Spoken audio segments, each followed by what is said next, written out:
When you're driving at night, you can only see as far as your headlights, but hell, you still get where you're going. Welcome to Not Safe for Words. I'm your host, Crystal L. Kirkham, multi-genre author, editor, and cover designer. I'm here to give you insight into the world of publishing and to help you avoid the mistakes that others have made. So stick around, you're in for one hell of a ride where I don't curb the curses. Over the next few episodes, we're actually going to be touching on some topics that are all related to one thing, NaNoWriMo. Now, if you don't know what that is, we're going to get to that and how it's not something for everyone.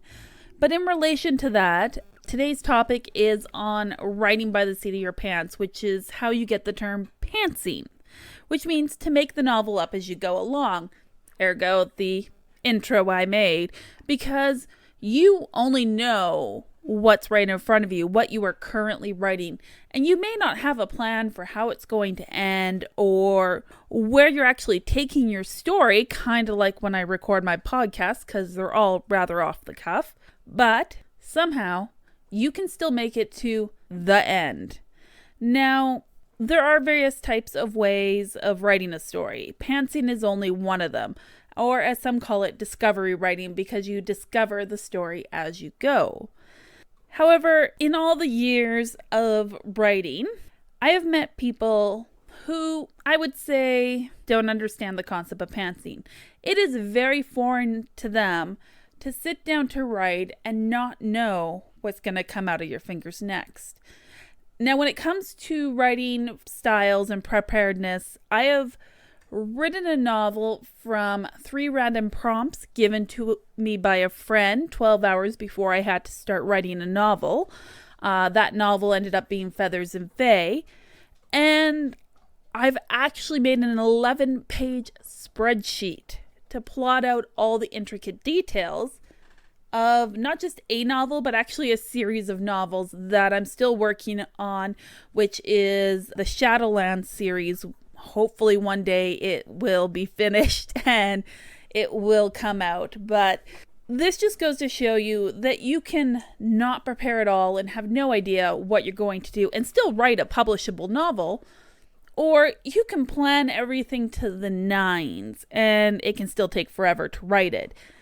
And as someone who has fast drafted a novel in as short as 14 days, that's a topic we're going to cover another day. It really doesn't seem to make a difference on whether I plan or I don't. What really makes a difference is my passion for the story. But that is, of course, a little bit of a digression here. So we're going to talk about pantsing and what it looks like, because there is a few different types of ways to just fly by the seat of your pants when you're writing. You can go into this with an idea of what you want to do or an idea for a character and maybe an end game and just figure out the rest as you go along, which is how a lot of people call it discovery writing now, because it does make it more inclusive for those who do sometimes have a bit of an idea of what they're going to write instead of not a fucking clue. So what does it look like to make up a story as you go for those of you who are planners out there? And basically, the best way I can describe it is you have this kernel of an idea, a sentence, a character, a single scene. You have no idea what's going to happen, where it's going to take you, how long the story will be, or anything, really. And you just start writing. And you let the characters take you on a journey. You discover your story.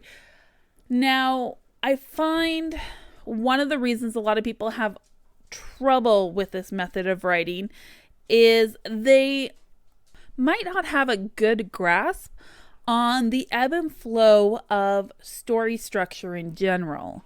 And sometimes it's something that comes very natural to people, and for some, they kind of have to study a bit more to really understand how it all goes together and how to hit those plot points without thinking about it. Because even when you are pantsing a novel, you still actually have to have some form to that novel. So having a intrinsic and basic idea of how to write a novel really does help make it a lot easier when it comes to editing. It doesn't help make it easier to finish, but one of the reasons I love writing in this style is it actually does make it a little bit easier for me to finish sometimes, in that I'm so excited to find out what the fuck is gonna happen next, because I don't know.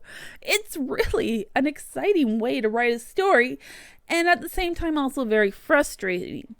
So what I'm going to do here in this podcast is give you a few tips and tricks if you want to try this method for making your story move better. And one of the things I use the most often is a roll the dice technique, or ask a random stranger. And yes, they're not actually random strangers. They're usually my roommate who has no idea what I'm asking her about, or a coworker, where I just suddenly pop up a question or say choose a finger because I've assigned a value to each finger, and whatever they choose, that's what I decide. And what I mean by this is I'll hit a point in my plot and my main character or one of my main characters needs to make a decision that's going to change things. And I can't decide which of 3 or 4 or how many ever possible really interesting choices they can make to change this plot flow might be. So I randomize. I just get somebody to choose without telling them what they're choosing. You can't tell them because that ruins the randomness of it all. Or rolling a dice where you pre-assign what each of the numbers mean and then roll and just go with it. I mean, that's probably the thing that stops a lot of writers the most when they're using this method, is because they don't know where they're going. They don't always know what decision that their characters should make. But when it comes to pantsing, just because you're writing a novel that you're not too sure where it's going, that doesn't mean that you can't stop every now and then and think about what you're forming and start getting ideas of maybe where you do want to go, what sort of major plot point you have. You know, think about your characters and what their struggles are and what you might want to throw in their way just to fuck with them, because that's what we do as writers. We mess with our characters and we make their lives absolutely bloody miserable. I mean, that's why we're writers, because we can't do that in real life, right? Well, I digress again. So that is probably the biggest thing that sticks a lot of people. And one of the biggest complaints I hear when you're doing this kind of writing is it's an absolute fucking nightmare to edit. You know, there's plot holes all over the place. And while I can honestly say I've never actually had this issue, I have had issues where the villain wasn't well defined or well developed because I didn't know who they were until halfway through the book. And that is where revision comes in. And at that point, it is just a matter of dropping the right hints and a little influence here and a little bit there. If you know what you're doing, it's actually not that hard to make it seem a lot smoother than it is. And this brings us to another tip when it comes to writing in this style, is write sparsely. It's almost like a giant outline, but most of the details are already there and it's just making them look smoother and nicer. And if you are a bit more sparse with things like what things look like and locations and all of that sort of stuff, those are details that you can research and add later. Because another big thing about doing the style of writing is I find it works a lot better if you're writing it at a decent pace and at a nice regular pace. If you leave a lot of space between writing sessions doing the style because you don't already have a good feel for the story, or you may not, some of you might, there's a really good chance you're more likely to lose the threads of what you're writing and the subplots that you're accidentally developing along the way. So when you're doing the style of writing, I highly recommend making sure you have the time to write every day or almost every day so that you can keep track of what's going on. Now, another thing that a lot of pantsers can use, I don't know any personally who have, but it's a great idea, is jotting down your characters and major plot points as you go. So you're kind of writing an outline after the fact, which is actually going to help you a huge amount when you go back to do revisions after you finish the damn novel. Which, that's the key thing, guys. I hope you're actually finishing your fucking novels, because you can't publish something if it's not finished.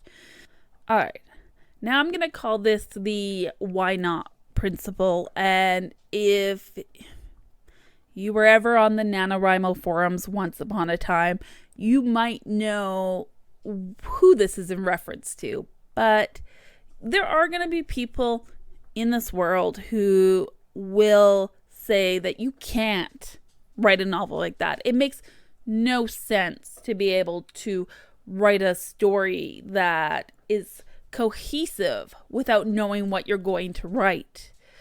But guys, once again, it is doable. In fact, the majority of my published work has been written in this style.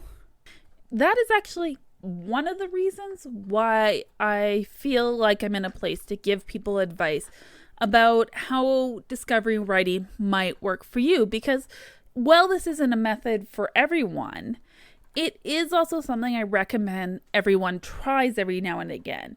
Just free write a story. See what happens. See what characters pop up when you're not trying to stick within an outline that you've created, and have some fun with it. Because writing, I know a lot of us are in it because we want to make this our career. This is something we love, and I am in the business of writing because I fucking love to write. But one of the reasons I love writing is because I enjoy it. And being able to allow myself the freedom to have fun with what I'm doing helps to keep me engaged with the process, I find. And your results may vary. Who knows?